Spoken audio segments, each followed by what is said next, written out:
বৈষম্য বিরোধী ছাত্র আন্দোলনে নিহত বেগম রোকেয়া বিশ্ববিদ্যালয়ের ইংরেজি বিভাগের শিক্ষার্থী শহীদ আবু সাহিদ সহ সকল শহীদদের স্মরণে মুন্সিগঞ্জের সিরাজদি খানে মিলাদ ও দোয়া মাহফিল অনুষ্ঠিত হয়েছে।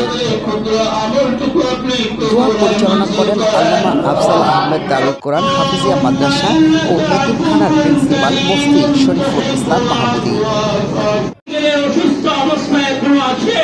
আল্লাহ তুমি তাদেরকে দ্রুত সময়ের মধ্যে পরিপূর্ণ সুস্থতা নসিব করে দাও। রব্বানা আতিনা নূরানা ওয়াগফির লানা ইন্নাকা আল্লাহুম্মা ইন্নাকা লা ইলাহা ইল্লাল্লাহ মুহাম্মাদুর রাসূলুল্লাহ। উপজেলার রোশনিয়া ইউনিয়ন ৭ নং ওয়ার্ড বিএনপি ও যুবদল বুধবার দুপুরে হিরনের খিলগাঁও আল্লামা আফজাল আহমেদ দারুল কোরআন হাফিজিয়া মাদ্রাসা ও এতিমখানায় এ দোয়া মাহফিলের আয়োজন করে।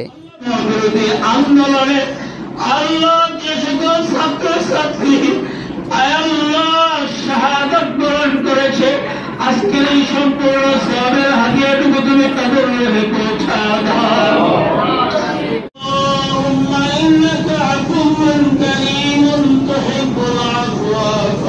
এতে প্রধান অতিথি হিসেবে উপস্থিত ছিলেন সিরাজদি খান উপজেলা বিএনপির ১ নং যুগ্ম সাধারণ সম্পাদক এবং রোশনিয়া ইউনিয়ন বিএনপির সাধারণ সম্পাদক আতাউর রহমান হাওলাদার। এ সময় সম্মানিত অতিথি হিসেবে ভার্চুয়ালি উপস্থিত ছিলেন উপজেলা যুবদলের সাধারণ সম্পাদক শাহাদাত শিকদার।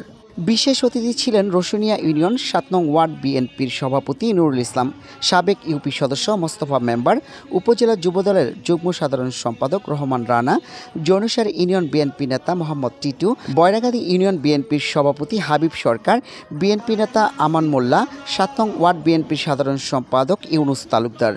এ সময় আরও উপস্থিত ছিলেন ইউনিয়ন বিএনপির যুগ্ম সাধারণ সম্পাদক আব্দুল মান্নান, যুবদলের নেতা এজু শেখ, উপজেলা যুবদলের সদস্য মোহাম্মদ জনি শেখ, ইউনিয়ন যুবদল নেতা মোহাম্মদ উজ্জ্বল শেখ সহ আরও অনেকে।